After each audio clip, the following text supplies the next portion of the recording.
I'm Congressman Lee Zeldin. Tonight, as we celebrate America as a land of heroes, I'm here at a VFW Post of Heroes in West Hampton Beach, New York.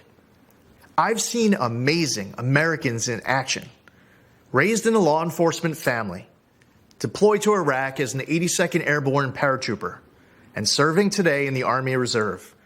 My generation of post-9/11 veterans has huge shoes to fill, following our greatest generation that fought tyranny and saved the world. All over our country, everyday heroes serve and sacrifice for the greater good.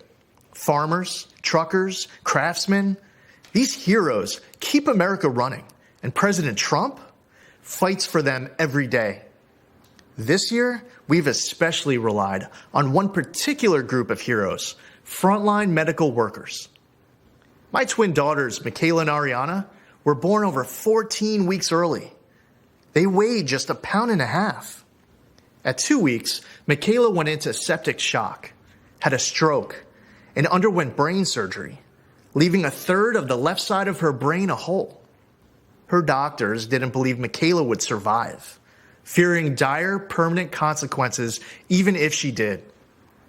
Through the miracles of modern medicine, power of prayer, and her will to live, my daughters are now starting high school and doing great, with no long-term effects from those frightful months in the NICU. So when I learned my county's PPE stockpile was depleted, I immediately thought of those healthcare workers who saved my baby girls. Jared Kushner and I were on the phone late into that Saturday night. The very next day, President Trump announced he was sending us 200,000 N95 masks. He actually delivered almost 400,000.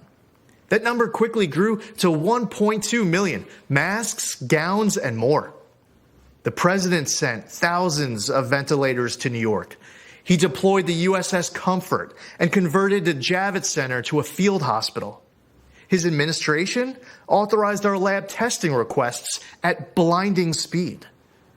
During a once-in-a-century pandemic, an unforeseeable crisis sent to us from a faraway land, the president's effort for New York was phenomenal.